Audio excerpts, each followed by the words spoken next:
Hello and welcome to USF College Daily. I'm Jacob Vinningen. We are less than 2 weeks away from Thanksgiving and with that, the start of the holiday season. If you're anything like me, you usually wait until Christmas Eve even to think about gifts. But Black Friday is right around the corner and places like Target are already leaking deals on the latest tech. The new Xbox One S Battlefield bundle will be selling for $249.99 plus a $40 gift card. The new Nintendo 3DS XL will be dropped to $99.99, and many new Xbox and PS4 titles will be on sale for nearly half price. With doorbusters like these, perhaps it's time to think about gifts before Christmas Eve. That is, if you are willing to be there Thanksgiving night at 6 p.m. With their take on the newest Marvel feature Doctor Strange, here's Austin Clement and the Movie Moment crew. Welcome to USF's Movie Moment. I'm still here, and I'm still Austin Clement. And today, I'm going to be talking about the movie Doctor Strange. Now, Doctor Strange is the latest addition to the Marvel Cinematic Universe.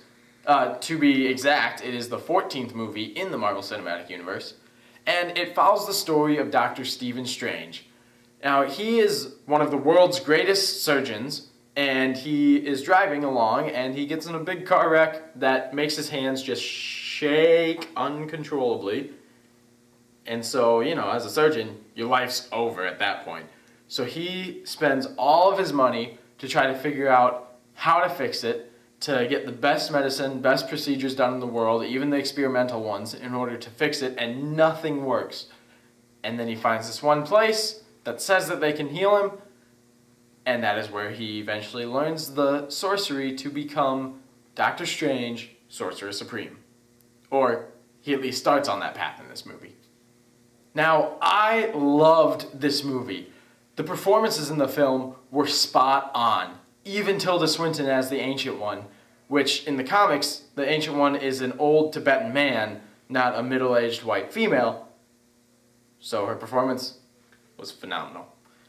And then Benedict Cumberbatch as Doctor Strange, he gave me everything I could have wanted in his performance, and then some. Which this basically confirms that I should be the casting director for all Marvel movies, as I said that he should be Doctor Strange back when the movie was first announced. So, Marvel, call me, email me, send me a carrier pigeon. We'll get in touch. Trettel Ejiofor probably gave me my favorite performance of the movie, however.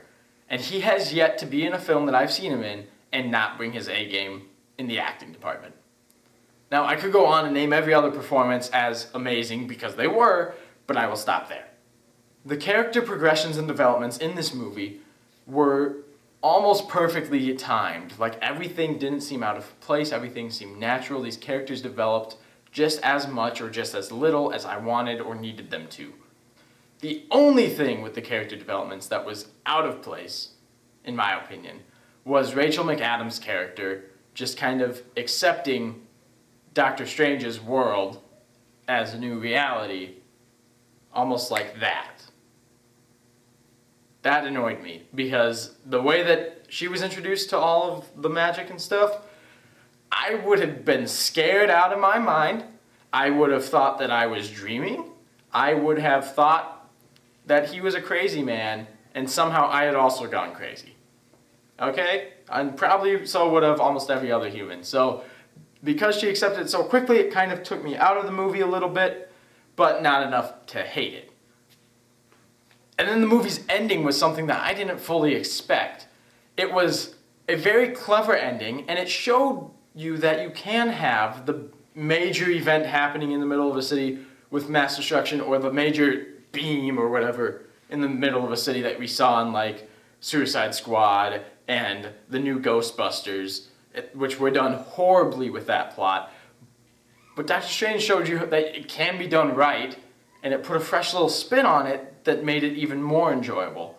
So the movie ending was 2 thumbs up.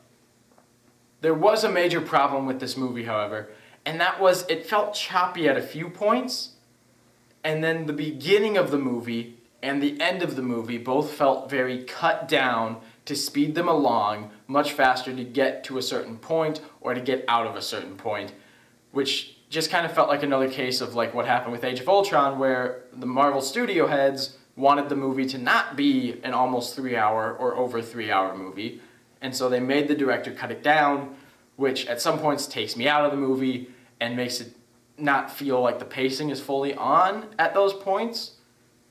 But it's not enough, again, it's not enough for me to totally be like, nope, this movie, awful, horrible, but it is a major issue that I've seen before in a Marvel film.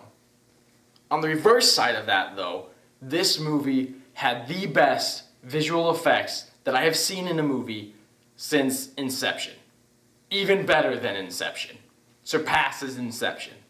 And the comedy in this film was thrown in at all the right places, and it all stands on its feet and lands, at least with me. Marvel really has been on a comedy stride. They have hit it ever since Guardians of the Galaxy and have not dropped the ball in terms of comedy. Lastly, they had the character of Dormammu in this film, and in the comics, Dormammu is Doctor Strange's greatest enemy, and he's a demon that can transform himself into different shapes and sizes, but in almost every single instance, he has a flaming head. In this movie, he did not have a flaming head in the brief glimpse that we get of him. That took me out of the movie a little bit. I didn't like that as a fan of the character in the comics, but if you stop to think about it, it did kind of work for the movie, so there's some give and take there. I just hope that in future instances when we get to see him, we'll get to see him in a smaller humanoid form that has the flaming head or something similar to it, because that would be awesome. For those reasons, I give Doctor Strange an 8.9 out of 10. With USF's Movie Moment, I'm Austin Clement. With USF College Daily, I'm Jacob Inningen. Thanks for watching.